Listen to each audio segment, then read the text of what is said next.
desempeñándose principalmente en las áreas técnicas relacionadas con la geología de pozos y la exploración. Ha trabajado en Petróleos Mexicanos, específicamente en el área de campos maduros del proyecto Ébano, Pánuco, Cacalilao y en el activo de la región norte en Tampico, Tamaulipas, en las operaciones de los campos Altamira, Ébano, Pánuco y Cacalilao. Asimismo, ha laborado en la región sur para compañías del sector en el activo de Aguas Profundas Sur dentro del proyecto Joloc de Moa, desarrollando funciones en el área de seguimiento geológico y operativo de pozos en aguas profundas. Ha sido geóloga de pozos con 9 años de experiencia en la supervisión y análisis geológico durante la perforación de pozos. Actualmente forma parte del activo de exploración marina sur, participando en el proyecto de inversión Uchuquil dentro del área de documentación de oportunidades exploratorias, enfocándose en la caracterización de la roca almacén. Le damos una bienvenida a la ingeniera Leonora. ¿Cuál es el geólogo de pozo? ¿En qué lugar se desempeña? ¿Qué materiales son los que se requieren? Así como las clasificaciones utilizadas para poder realizar la descripción litológica.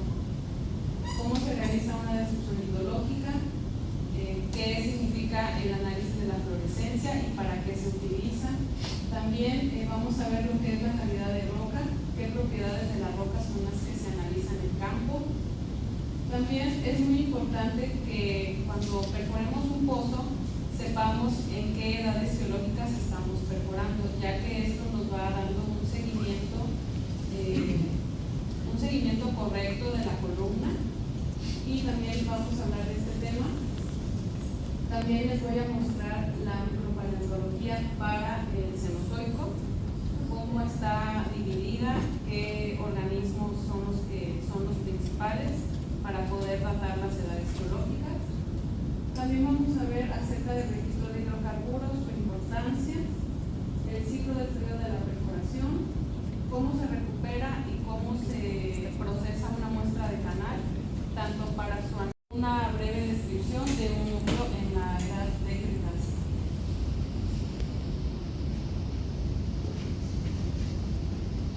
Bueno, una breve introducción. Pues como sabemos, la geología participa en la industria petrolera, pero también hay varias ramas que pueden aportar en la industria petrolera, como lo son la estratigrafía, la sedimentología, también la geología estructural, porque esta nos permite identificar las trampas donde podemos tener la acumulación de hidrocarburos.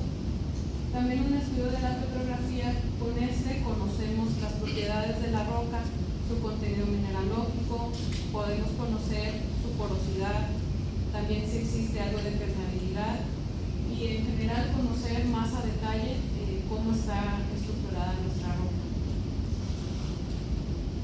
También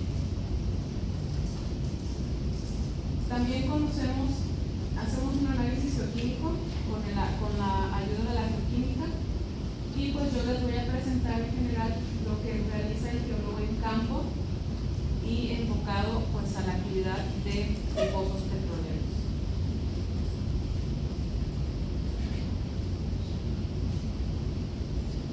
Como tal, pues las actividades principales del geólogo de pozo son primeramente la identificación litológica de las muestras, el análisis micropaleontológico también para saber en qué edad nos estamos encontrando, o sea, a qué edad corresponde esa muestra. También la supervisión de la cabina de registros de hidrocarburos, así como también la determinación del corte de núcleos. Esto que vemos aquí en esta imagen es una imagen de un núcleo ya recuperado. Esto lo vamos a ver un poquito más adelante a detalle. También el análisis de la fluorescencia es en esta imagen que estamos viendo aquí, que eso también lo voy a comentar un poquito más a profundidad. Y aquí vemos una muestra, esta ya es una muestra de un núcleo que ya fue recuperado.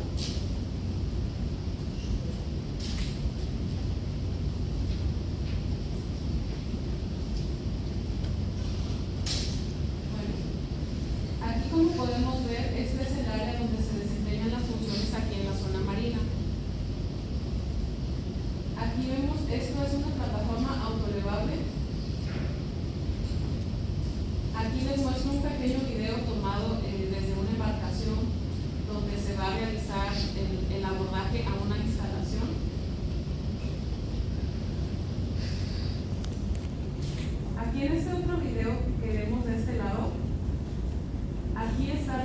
trabajando el personal va a desembarcar vía marítima, por lo cual aborda esta canastilla, la cual pues yo creo que ya todos conocemos, que le llaman viuda. Esta canastilla pues es la que hace el traslado de personal vía marítima.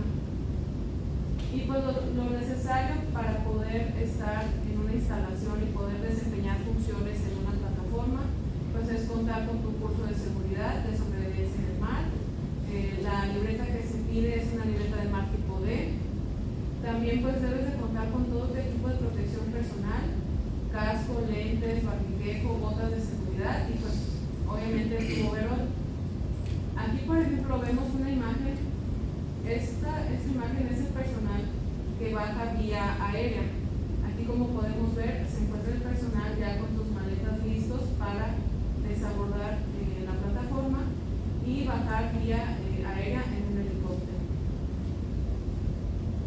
Todo esto pues requiere que se realice con mucha seguridad, poner mucha atención, ahí no podemos distraernos porque cualquier distracción nos puede llevar a tener algún incidente y lo que queremos es no tener ningún incidente.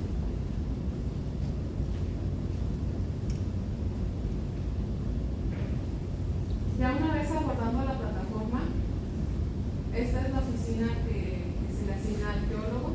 En este caso, aquí vemos los instrumentos necesarios para poder desempeñar las funciones, que también lo vamos a ver más adelante. Pero aquí, como podemos ver, pues identificamos, esto es un microscopio estereoscópico. Aquí tenemos pantallas. Esta pantalla, aquí visualizamos los parámetros durante la perforación. Esta otra pantalla aquí, que se ve un poco más pequeña, es la pantalla del registro de hidrocarburos. Aquí podemos monitorear los parámetros también durante la perforación. Y bueno, para ya entrar de lleno a lo que se va a realizar, necesitamos de equipos como el microscopio estereoscópico, como les mencioné. Este se utiliza para el análisis litológico y paleontológico. Aquí podemos ver los materiales que necesitamos para realizar el análisis litológico, como lo son una placa de porcelana, un punzón, pinzas. Necesitamos también un comparador granulométrico en el caso de que estemos en una zona de rocas terrígenas para poder diferenciar los diferentes tamaños de grano que tenemos. También utilizamos algunas sustancias como lo son el HCl al 10%, esto es ácido clorhídrico que está diluido al 10% en agua.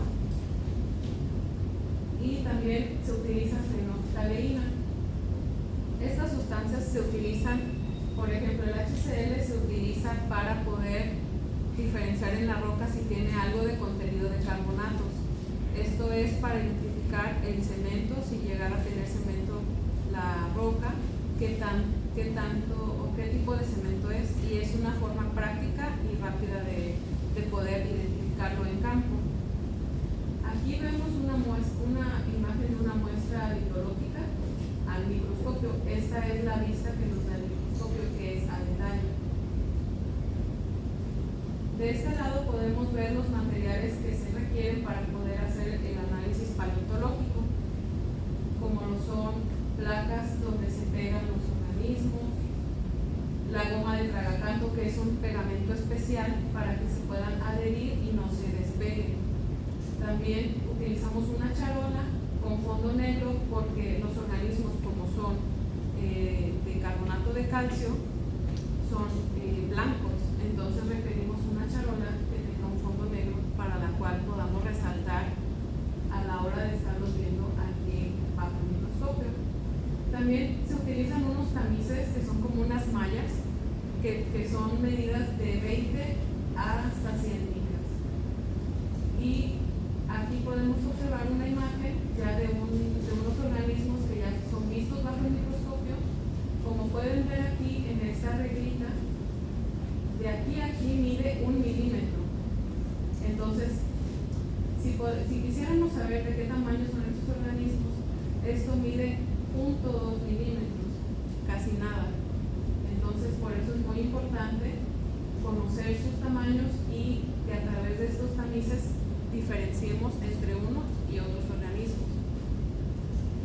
También para el análisis litológico utilizamos un microscopio petrográfico, pero este se usa exclusivamente para realizar el análisis de láminas delgadas. Esto se realiza ya en la parte de Cretácico, hasta el Jurásico superior. Y aquí podemos ver, este es un organismo, el Globotuncana calcarata, que es un fósil del Cretácico superior. Aquí podemos ver una imagen de un recorte, que esto sería un busto, ya pertenece al Cretácico superior. Aquí la diferencia es que litológicamente en Cretácico superior ya tenemos otro tipo de textura, entonces se realiza una lámina delgada para tener más detalle de la roca. Y bueno, de acuerdo a las clasificaciones que utilizamos, podemos basarnos en estas clasificaciones para la destrucción litológica.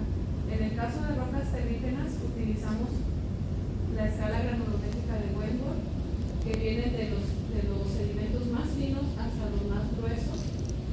También es muy importante que los clasifiquemos de acuerdo a su redondez, ya que esto nos determina el transporte que tuvieron estos sedimentos o el origen y el aporte que tuvieron.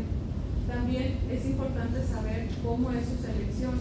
Esto quiere decir que si, por ejemplo, tenemos una roca que tiene estos tamaños de grano, que vemos que son pocas variaciones, que son un tamaño de grano o dos tamaños de grano, pudiéramos decir que está muy bien seleccionado. En cambio, cuando tenemos una variación de tamaños grandes, medianos, pequeños, muy pequeños, aquí esto pues nos indica que la selección de los sedimentos fue mala. Entonces no es para diferenciarlo y poder darle el nombre que le corresponde a la roca cuando realicemos la descripción. Para carbonatos utilizamos la descripción de Dunham para poder describir la textura de la roca. Aquí, por ejemplo, podemos ver, esta roca sería una rutita que está de acuerdo al tamaño de la escala granulométrica, sería en el tamaño de estos sedimentos ya muy finos, tamaños de la arcilla. Y por ejemplo, por acá tenemos una arenisca, que esta corresponde a sedimentos de arena fina, de grano fino a medio. Y por acá tenemos, de acuerdo a carbonatos, tenemos un greenstone, que corresponde a un greenstone según la clasificación de Dunham, el cual es grano soportado. Aquí lo podemos observar en la descripción de Dunham, donde su textura depositacional es reconocible, donde nos está indicando que corresponde a un greenstone. Y bueno, ya el análisis litológico, esto es un ejemplo del análisis litológico. Aquí podemos observar en la imagen 1, tenemos una diciendo de qué tamaño de grano pertenece, cómo es la forma de sus granos, así como es su clasificación. También aquí podemos observar algo de exudación de aceite, esto lo vamos a ver un poquito más adelante. Y bueno, también tenemos el ejemplo de un carbonato, que sería un musgo, como lo vemos en esta imagen. Estas texturas son completamente diferentes. Acá vemos sedimentos muy finos, no se logran identificar. Aquí vemos ya una textura muy diferente, como ya podemos diferenciar los granos. Y aquí pues vemos algo más compacto, lo cual lo describimos durante la descripción litológica. Y de este lado podemos ver, esto es el microscopio petrográfico, y aquí tenemos imágenes de láminas delgadas. Estas imágenes corresponden a muestras de canal y estas imágenes corresponden a un núcleo. Y aquí tenemos también sus breves descripciones. Y bueno, esto sería lo que es la cabina de registro de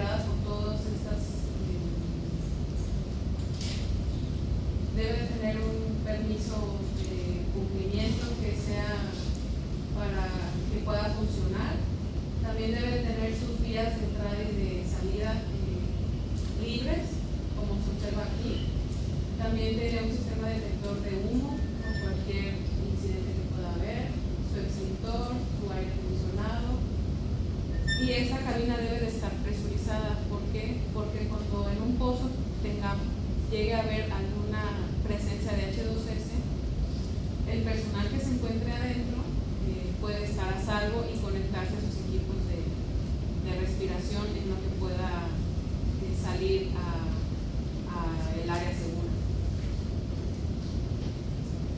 La cabina también cuenta con estos equipos, igual su microscopio, sus pantallas para el monitoreo de parámetros de perforación, su cromatógrafo, un fluoroscopio, que también los vamos a ver ahorita un poco más a detalle. Y bueno, la finalidad de tener la cabina de hidrocarburos en los pozos es detectar y ubicar respecto a la profundidad las acumulaciones de hidrocarburos, que es su principal función. Este es un ejemplo de un registro de hidrocarburos. Aquí podemos ver la pantalla de los parámetros de perforación. Aquí podemos ver el equipo cromatógrafo de gases, el cual está en la cabina de registro de hidrocarburos, pero este cromatógrafo está conectado hacia la línea que viene de temblorinas, que viene del pozo. El gas que sale del pozo cuando se perfora es registrado aquí por el cromatógrafo, y lo que hace el cromatógrafo es definir la composición del hidrocarburo. Si tenemos más de una composición del hidrocarburo, esto nos puede dar indicativo a qué tipo de hidrocarburo podemos tener, ya sea gas o aceite. Y aquí tenemos un ejemplo de cómo se presenta ya el registro de hidrocarburos en profundidad con sus parámetros de perforación. Esta curva es la velocidad de la perforación. Aquí podemos observar las curvas de lectura de gas que fueron registradas por este equipo, el gas total, pero aquí vemos cómo discretiza los gases. Aquí el cromatógrafo lo que hace es identificarlos y separarlos. Aquí podemos observar que tenemos en el encabezado los gases desde C1 hasta IC5. Esto quiere decir que en la columna tenemos 3 gases. Tenemos metano, tenemos etano y tenemos propano. Esto ya nos está indicando el contenido del hidrocarburo que pudiéramos tener. Y bueno, aquí se colocan algunas observaciones de la hidrología, datos del pozo, datos del fluido de perforación. Y bueno, respecto a la fluorescencia también es muy importante analizarla en las muestras de canal y de núcleos, ya que nos dan una evidencia del tipo de aceite que pudiéramos tener. La fluorescencia es la luminiscencia que presentan ciertas sustancias al ser pasadas a través de la luz ultravioleta. Aquí observamos una muestra de canal que corresponde a una arenisca que tiene impregnación de aceite. Esto que vemos aquí, estas manchitas, como color ámbar, color amarillo, es el aceite que sale de la muestra. Esta muestra está sumergida en agua y de sus poros exuda el aceite.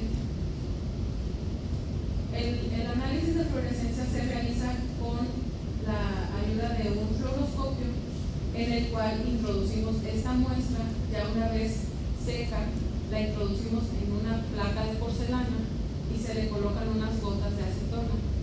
Ya una vez que evapora la acetona, lo que hace es desprender, pasar a través de la luz ultravioleta y nos puede dar alguno de estos colores de fluorescencia, dependiendo del hidrocarburo al que corresponda. Lo más común que se ha observado y que me ha tocado observar es observar una fluorescencia color amarillo crema y en algunas ocasiones un poco azul. Pero esto es muy importante realizarlo en las muestras, ya que nos indica si en el yacimiento tenemos potencial de que sea productor. Y bueno, en esta imagen aquí podemos observar esta información es enviada desde campo, pero ya en gabinete se realiza un análisis más detallado. Aquí podemos observar lo que llamamos calidad de roca. Esto quiere decir que a nuestra roca almacén analizamos las características de porosidad, permeabilidad que pudiera tener la roca.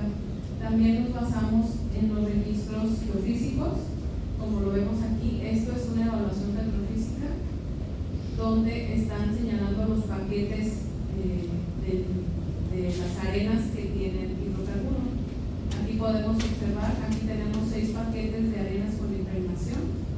Aquí observamos también que tiene presencia de gas. Aquí observamos las manifestaciones, a qué profundidades fueron y qué concentración de gas teníamos en esas manifestaciones.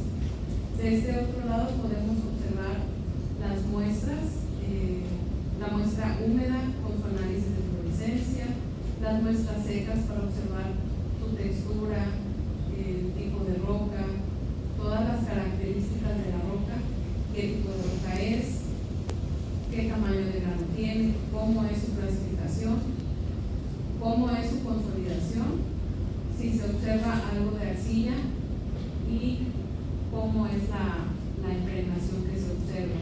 Aquí tenemos unas anotaciones, se observa regular impregnación de aceite de fluorescencia amarillo claro en un 10% de la muestra. Todo esto es realizado en campo y también en laboratorio ya aquí en gabinete. Y bueno, también algo muy importante es la determinación de las edades cronoestratigráficas, y eso lo realizamos con apoyo de un estudio micropaleontológico de foraminíferos. Un foraminífero es un animal unicelular, mayormente marinos, y poseen un esqueleto que puede estar dividido en cámaras y formado por diferentes materiales, ya sean calcáreo, arenáceo. También posee una o varias aberturas, y sus tamaños pueden variar de 0.01 milímetros hasta 10 centímetros o más, aunque su tamaño medio oscila entre 0.01 y 1 milímetros. Y bueno, son abundantes en los océanos actuales y se encuentran en estado fósil desde el Cámbrico. Aquí podemos observar su clasificación de acuerdo a su hábitat. Aquí en este perfil batimétrico podemos observar estos organismos que se encuentran más hacia el sedimento. Son organismos bentónicos. Estos se encuentran más adheridos al fondo marino. Y los organismos planctónicos, estos se encuentran flotando en la columna de agua. Sus formas, por este motivo, son más globosas, ya que favorecen su flotabilidad. Y sus utilidades y usos son diferentes. Los foraminíferos bentónicos nos ayudan a poder determinar el ambiente batimétrico, a qué ambiente corresponde, y los planctónicos nos ayudan a determinar las cimas cronoestratigráficas. Y nos vamos a enfocar en estos organismos, los planctónicos. Aquí, como podemos observar, para poder realizar el análisis micropaleontológico necesitamos conocer la columna cronoestratigráfica. Tenemos una columna cronoestratigráfica para la edad del terciario, que está dividida en neógeno y paleógeno. Ahorita les voy a mostrar lo que es la parte del neógeno, y es muy importante comprender que este análisis lo vamos a realizar en sentido de la perforación, ya que la evolución viene de abajo hacia arriba. Entonces, estos organismos que se analizan, nosotros los vemos en su extinción, no los vemos en su evolución. Esto sí es un concepto importante al momento de realizar este análisis paleontológico, ya que es lo que nos permite poder determinar correctamente también las edades. Esta es la columna cronoestratigráfica que viene desde el Plioceno medio hasta Mioceno inferior. Y esta flecha nos señala el alcance de cada uno de los organismos.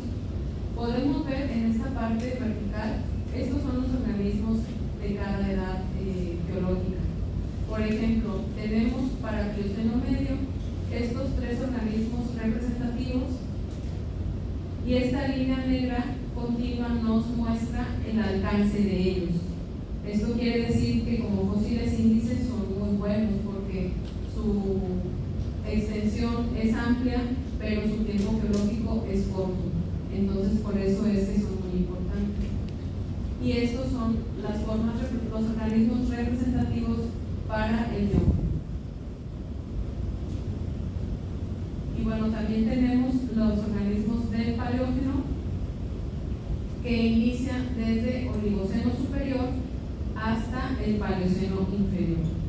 Estas son sus formas representativas.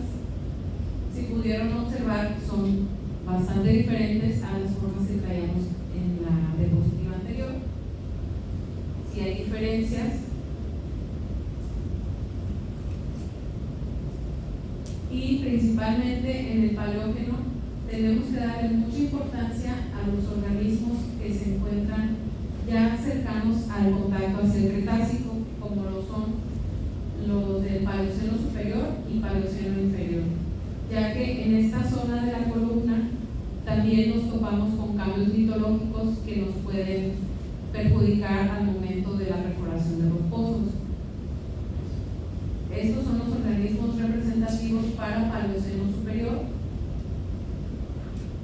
Morrosovela velascoensis, que sería este organismo, y Planorothalite pseudomenardi, que es este otro organismo. Y para Paleoceno inferior tenemos a Morrosovela trinidadensis y Morrosovela pseudobuloides.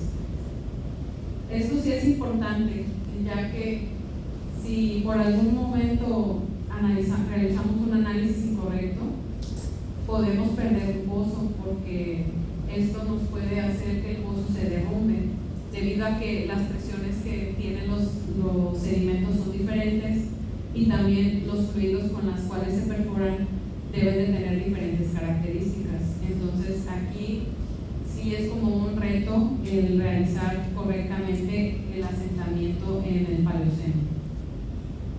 Aquí, como podemos observar, tenemos un diagrama donde tenemos el fluido que va a entrar al pozo. Aquí el fluido pasa por una línea de succión, entra a las bombas, que son las que llevan el fluido hacia adentro del pozo, pasa por las tuberías, por las líneas, entra a la tubería de perforación, el fluido pasa hacia la barrena, que es la que va a empezar a perforar, y el fluido pasa a través de la barrena por unos huequitos, unos agujeros que tiene, que se llaman toberas. Después el fluido pasa a través del espacio angular y regresa nuevamente, pero ya regresa con el recorte, que ya perforó la barrena. Todas estas figuritas, estas esferitas negras, son el recorte que ya trae el lodo viajando a través del pozo. Y regresa, sale en temblorinas, pero el fluido se separa aquí en temblorinas y regresa de nuevo a las presas de lodos. Aquí, como podemos observar, un ejemplo sería estos. Y aquí podemos ver cómo es el proceso de la muestra. Antes de realizar la descripción litológica y de la descripción paleontológica, necesitamos recuperar estas muestras en temblorinas. Ya como les mostré el esquema anterior, pasan por un ciclo, se recuperan. Y aquí tenemos un pequeño video.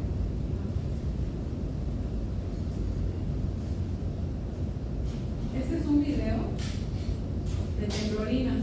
Esta es una temblorina, es como es un equipo de control de sólidos. Esto separa la roca del fluido de perforación. Entonces aquí la persona está recuperando la muestra. Esta persona es el auxiliar de la cabina de hidrocarburos y él se encarga de recuperar y lavar la muestra. Ya una vez que se recupera la muestra, se lava con diésel para retirar el exceso de lodo, y esto se utiliza para la distribución hidrológica. Posteriormente, esta muestra se lava con agua y jabón y se lava muy a profundidad para poder quitarle todo el exceso de lodo, todo el exceso de sedimentos, toda la arcilla, toda la roca que pudiéramos traer, para que lo único que nos quede sean los microorganismos. Esto que vemos aquí en esta imagen son fósiles, son microfósiles. Y así es como entregan las muestras ya para que estén listas para su análisis. Aquí lo que vemos es unas herramientas de núcleo. Esto sería una herramienta para un corte de núcleo. Como sabemos, pues un núcleo es una porción cilíndrica del subsuelo que se obtiene con esta herramienta con la finalidad de conocer las características de la roca del yacimiento. Una muestra de núcleo es una muestra lo más virgen que pudiéramos obtener para poder analizar, ya que las muestras de canal sufren contaminación por el fluido, por el lodo, en cambio los núcleos no. Entonces es muy importante por eso determinar un núcleo de una manera adecuada. Aquí, como podemos observar, aquí vemos la herramienta de núcleo que consta de una corona, así se llama la herramienta con la cual se corta el núcleo, y tiene conectado un barril muestrero que es de 9 metros. Los núcleos convencionales son de 9 metros, y aquí en esta imagen podemos observar esta herramienta ya realizó el corte, ya está en superficie, y aquí se observa en la parte del centro que sí realizó el corte, que sí traemos ahí la muestra que se cortó. No sabemos cuánto se recupera hasta que se baja al piso, a la rampa ahí mismo dentro de la instalación, que se secciona, ahí podemos ver qué tanto recuperamos del núcleo. Este ya es un núcleo, ya se bajó del piso de perforación. Se realiza la orientación del mismo, ya que es muy importante ponerle estas líneas roja y negra, para de tal manera que cuando lo seccionemos ya sepamos cuál es la parte superior, cuál es la parte media y cuál es la parte inferior. Porque si esto nosotros lo volteamos y no estuviera orientado, ya no sabríamos qué parte es la que corresponde a la parte superior o a la parte inferior de donde realizamos. Aquí, como podemos observar, se encuentra el personal que está realizando el corte. El corte se realiza en secciones de 1 metro, y bueno, aquí vemos un ejemplo de una sección que fue cortada, y aquí se observa la roca. Aquí tenemos un ejemplo de una destrucción de un núcleo. Este núcleo fue cortado en brecha, y aquí vemos la parte superior, parte media y parte inferior, y aquí lo estamos señalando en lo que es el registro de hidrocarburos. Aquí, como podemos observar, tenemos la separación de la cromatografía que tuvo el núcleo. Aquí nos está dando más de 3 gases, lo cual nos está indicando que pudiera tener ahí buena impregnación, y que puede ser un buen inicio para identificar el hidrocarburo que tenemos. Aquí estamos señalando la parte donde fue cortado el núcleo, y bueno, aquí se realiza un poco más a detalle la descripción de los fragmentos que fueron recuperados. Esta descripción sí se realiza completamente en campo. Todo esto es posteriormente enviado al laboratorio, y ya en el laboratorio se realizan unos análisis más a detalle, ya análisis de petrografía, análisis para conocer sus propiedades petrofísicas. Incluso a este núcleo se le toma un registro de rayos gamma espectral, que esto quiere decir para conocer su contenido mineralógico del núcleo, si tiene algo de contenido de minerales radioactivos.